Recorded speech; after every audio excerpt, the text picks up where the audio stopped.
Good morning. यहाँ देखो इसमें उसके आगे जो हम लोग कोऑर्डिनेशन नंबर बताए थे, ये लिगेंड के बारे में बताए थे,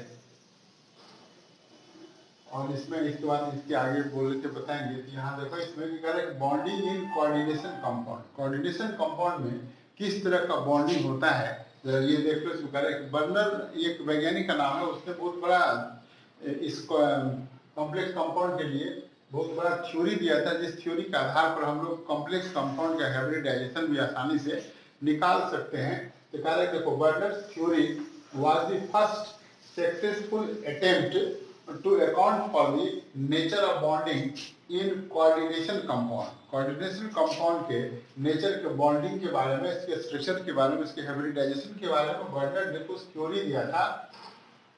The development of modern theory as valence bond theory। इसी मॉडर्न थ्योरी को हम लोग कहते हैं valence bond theory. It is denoted by VBT। This is called VBT theory. Now just example, chromium NH3 का होल 6 होल, यहाँ पर देखो 3+ चार्ज है, हेक्साएमाइन क्रोमियम 3 आयन। जितना चार्ज रहेगा हम लोग इसको यहाँ लिखेंगे, नेमिंग करने के लिए बताएंगे इसके आगे। जस्ट देख लो, इसमें क्रोमियम का ये इलेक्ट्रॉनिक कॉन्फ़िगरेशन है। क्रोमियम का ये इलेक्ट्रॉनिक कॉन्फ़िगरेशन है। इस कॉन्फ़िगरेशन में क्रोमियम पर देखो कितना चार्ज है, 3 चार्ज है। तो क्रोमियम में इसके ऑर्बिटल में ये s का और d का इलेक्ट्रॉन है, ये हाफ फिल बनाता है। इसमें से 3 चार्ज, एक इसका और 2 इसका निकल गया, d पर हो गया 3। जब इसके लिए हम लोग बॉक्स बनाएंगे तो ये हो गया d ऑर्बिटल, ये हो गया s, और ये हो गया p ऑर्बिटल। d के लिए कितना बॉक्स बनता है, 5 बॉक्स बनता है। s के लिए 1 बनता है, p के लिए 3 बनता है। तो हमारे पास d में 3 इलेक्ट्रॉन है, देखो 1 2 और 3। फिर हम लोग इसी को देखें कि हाइब्रिड फॉर्म में किस तरह है। यहाँ पर ये देखो, इसमें ये 3 बॉक्स में इलेक्ट्रॉन तो भरा हुआ है और इसमें इलेक्ट्रॉन भरा हुआ नहीं है, यही बॉन्ड फॉर्मेशन करता है। और d के कितने बॉक्स में इलेक्ट्रॉन नहीं है, तो 2 बॉक्स में नहीं है, s के 1 बॉक्स में नहीं है, और p के 3 बॉक्स में नहीं है। तो D2sp3, ये hybridisation of this compound in complex compound हो जाएगा D2sp3। और जब इसका हम लोग ये क्रोमियम NH3 का होल 6+3 आयन का जब हम लोग हाइब्रिडाइजेशन बनाएंगे इस तरह का, यहाँ पर देख लो इसकी संख्या कितना, ये जो अमोनिया है, एक नाइट्रोजन एक पेयर इलेक्ट्रॉन डोनेट कर सकता है। तो इसमें यहाँ पर ये जो इसका जो 6 बॉक्स चाहिए अमोनिया के लिए, यानी नाइट्रोजन किसी को भी एक पेयर इलेक्ट्रॉन डोनेट कर सकता है। यहाँ पर देख लो, इसमें यहाँ 1 2 3 4 5 और 6, यानी ये नाइट्रोजन, ये जो अमोनिया है, क्रोमियम को 6 पेयर ऑफ इलेक्ट्रॉन डोनेट कर सकता है। यहाँ पर देखो 6 pair of electrons for ammonia molecules. Next इसके आगे देखो, इसमें और एग्जांपल अभी और इसमें हम लोग बताते हैं।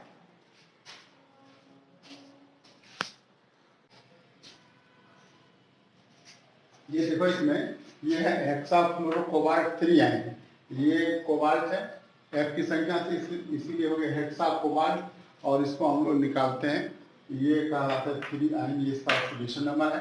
कोबाल्ट का एटॉमिक नंबर 27 है, इसको लिखेंगे लास्ट में 4s2 3d7। इस पर जब इसको हम लोग निकालेंगे कोबाल्ट को, इसे यहाँ पर क्या हो जाएगा, 3+ हो जाएगा, 6 - 3 3+ हो जाएगा, यानी 3 इलेक्ट्रॉन जब इससे निकल जाएगा, यहाँ देखो इसमें से 2 निकल गया और एक इसमें से निकल गया, तो D कितना हो गया, 6 हो गया। ये बना लेगा D के लिए, तो D के लिए बनेगा, S के लिए, P के लिए और D के लिए। यहाँ देखो हम लोग इसको नहीं भी लिख सकते हैं, थोड़ा सा चेंजिंग हम लोग इसमें कर दिए हैं कि हम लोग इसके दोनों इलेक्ट्रॉन को हम लोग इसमें लिख सकते हैं।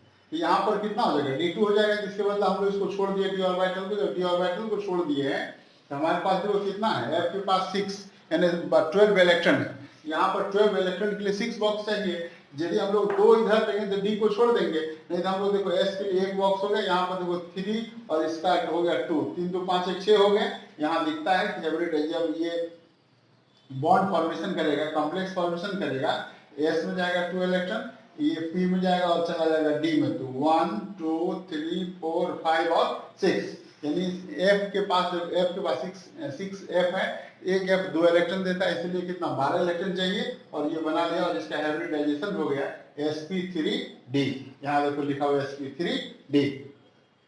NiCN का 4 इस पर चार्ज है, इसका नाम हो गया टेट्रासाइनो निकेलेट टू आयन, 4 में से 2 गया था तो वो ऑक्सीडेशन नंबर हो गया। निकेल का ये एटॉमिक नंबर है, कन्फिगरेशन हो जाएगा, 2 + 7 होगा 3d8 हो जाएगा। यहाँ पर इसमें ये देख लो कि 3d8 में ये हो गया तुम्हारा किसका d ऑर्बिटल हो गया, ये s होगा और ये हो गया p ऑर्बिटल। इसके पास देखो 4 है, यानी 4 pair of electron combination of nickel in complex formation. यहाँ पर 4 का मतलब हो गया 4 × 8 इलेक्ट्रॉन हो गया। इसको हम लोग क्या किए, इसके इलेक्ट्रॉन को हम लोग इसमें डाल दिए हैं, ये बॉक्स इसका खाली हो गया डी का, तो डी का एक बॉक्स, एक्स का और पी का 3 बॉक्स है, इसमें 2 बॉक्स क्योंकि 4 बॉक्स चाहिए, तो डी का एक हो गया और एस का एक हो गया और पी का एक हो गया, तो 1 2 3 और 4 पेयर हो गए। ये इसका हाइब्रिडाइजेशन हो जाएगा DsP2। DsP2 यानी इसमें ये जो बना लेता है इसको लिखेंगे 4 pairs of electron from cyanide group. ये जो साइनाइड ग्रुप है, इस साइनाइड ग्रुप में 4 पेयर ऑफ इलेक्ट्रॉन डोनेट करने की कैपेसिटी है। अब जस्ट देखो नेक्स्ट में NiCO का होल टेट्रा कार्बोनाइल निकेल 0, कोई चार्ज नहीं है तो उसका ऑक्सीडेशन नंबर हो जाएगा 0। निकेल का एटॉमिक नंबर 28 है। यहाँ देखो इसमें लिखेंगे लास्ट वाला ऑर्बिटल में जो इलेक्ट्रॉन बचेगा हम लोग उसको लिखेंगे 4s/3d8। यहाँ पर देखो d के लिए और ये हो गया तुम्हारा s के लिए और ये हो गया p के लिए। यहाँ पर जब इस पर ऑक्सीडेशन नंबर 0 है तो s में 2 इलेक्ट्रॉन है तो 2 इलेक्ट्रॉन हो गया, d में 8 है तो 8 इलेक्ट्रॉन हो गया। और ये जो 4 दिखता है इसका मतलब 4 पेयर इलेक्ट्रॉन है, यानी 4 बॉक्स उसको चाहिए, 8 इलेक्ट्रॉन देगा जो लिगेंड कहलाता है इसमें। यहाँ पर यह क्या करेगा, ये दोनों इलेक्ट्रॉन, एक इसको देगा और एक क्या करेगा इसको दे देगा। यहाँ पर देखो d तो पूरा कंप्लीट हो गया, ये s और p बच गया। s के लिए कितना बॉक्स, 1 बॉक्स, यहाँ पर देखो 1, p के लिए 3 बॉक्स, S 1 2 3 और 4, ये कितना देगा 4 पेयर ऑफ इलेक्ट्रॉन डोनेट करेगा क्योंकि वो लिगेंड है निकल के साथ। यहाँ पर S की संख्या है, P की संख्या थी, हाइब्रिडाइजेशन ऑलरेडी कितना हो गया sp3 हो गया। अब जब ये कंपाउंड फॉर्मेशन करेगा, ये जब कंपाउंड फॉर्मेशन करेगा CO कोबाल्ट, इसके पास देखो 4 पेयर ऑफ इलेक्ट्रॉन है, तो 4 पेयर ऑफ इलेक्ट्रॉन, इसलिए चूंकि D तो फुलफिल हो गया है, S में गया है और P के 3 बॉक्स में, यहाँ देखो दिखता है कि P के 3 बॉक्स में और S एक बॉक्स में कितना होगा 4 हो गया। तो 4 pair of electrons from cobalt molecules. This is hybridisation of this complex compound. यदि इसमें किसी भी तरह की कोई दिक्कत हो फिर पूछ लेना है, और यहाँ पर आसान है, कोई दिक्कत नहीं, इससे कोई चार्ज नहीं है तो 0 हो गया। लास्ट ऑर्बिटल ऑर्बिट का ये इलेक्ट्रॉन किसी भी रिएक्शन में पार्टिसिपेट करता है, यहाँ तो इलेक्ट्रॉन, ये तो कॉम्प्लेक्स में ये आयन तो है नहीं, इसलिए इसका ऑक्सीडेशन नंबर क्या होगा 0 हो जाएगा। ये कन्फिगरेशन हो गया, D में 8 इलेक्ट्रॉन, S में 2 इलेक्ट्रॉन है, S के एक इलेक्ट्रॉन को हम लोग क्या किया इसी D ऑर्बिटल में दे दिया और ये फ्री हो गया क्योंकि कोबाल्ट को चाहिए 4 पेयर, इसको ये 4 पेयर इलेक्ट्रॉन क्या करेगा डोनेट करेगा।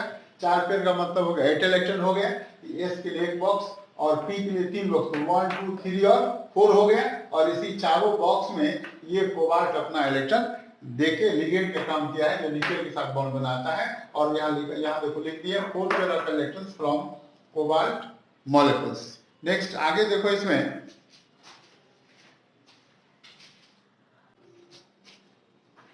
यहाँ देखो ये जो इसके आगे बताए थे कि कलर में कि कोई भी सब्सटेंस कलर क्यों होता है। सबसे पहले कि डी ब्लॉक का होना चाहिए, ट्रांजिशन होना चाहिए, एब्जॉर्प्शन ऑफ सब्सटेंस होना चाहिए, ये पैरामैग्नेटिक होना चाहिए। तो कह रहा है इसमें the absorption of electromagnetic radiation, the absorption of electromagnetic radiation by an ionic species.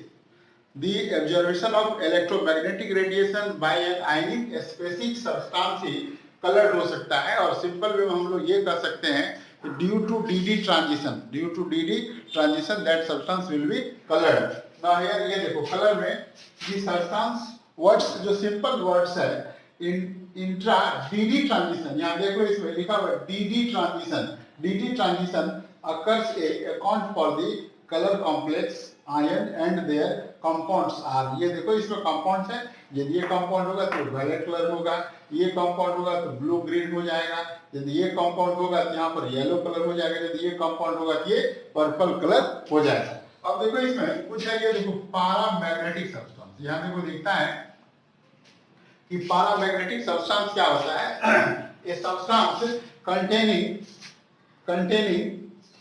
One or मोर, या देखो ये containing a substance containing one or more unpaired electron has a definite value of magnetic moment and attached in external magnetic field called paramagnetic substance। Correct, इसमें कम से कम एक या एक से अधिक क्या होगा, unpaired electron present in the orbital, और ये कहलाएगा paramagnetic substance. A substance containing one or more unpaired electrons has a definite value of magnetic moment and attached in external magnetic field is called paramagnetic substance। Just इसका reverse हो जाएगा, ये देखो ये है डायमैग्नेटिक सब्सटेंस, यहाँ पर लिखता है ये डायमैग्नेटिक सब्सटेंस में इसमें कोई भी इलेक्ट्रॉन ऑर्बिटल में can not be unpaired electron present in the orbital. देखो दो substance having paired electrons will have zero magnetic moment and hence do not possess a magnetic properties is called diamagnetic substance। mu, ये this is called mu is equal to the root, mu is equal to होता है root under n plus 2। mu क्या है, mu is magnetic moment and is number of unpaired electrons। बहुत important chapter है ये। +2 में medical engineering जिस तरह का भी एग्जामिनेशन हो, प्लस पार्ट 1 पार्ट 2 पार्ट 3 में भी ये सब क्वेश्चन आता है, चाहे वह किसी भी यूनिवर्सिटी का हो ये। और अगले क्लास में बताएंगे हम लोग इसका नाम कैसे लिखते हैं, जो सब्सटेंस है इसका हम लोग नाम कैसे, अभी तक देखो नाम नहीं बताएंगे ये सब, ये देखो ये सब का हम लोग नाम कैसे लिखेंगे इस तरह का। जैसे यहाँ पर ये H2 क्या बोलेंगे, ये Cl है इसको क्या बोलेंगे, यदि अंदर है इसको क्या बोलेंगे, इसको क्या बोलेंगे। अगले क्लास में ये सब का हम लोग नाम लिखने के लिए बताएंगे, जो प्रत्येक साल 5 नंबर का क्वेश्चन 12th में भी आता है, ऑब्जेक्टिव से लेके सब्जेक्टिव तक। Thank you very much, like and subscribe कर देना। नेक्स्ट क्लास में आईपेक नेम इसको बताएंगे। Thank you.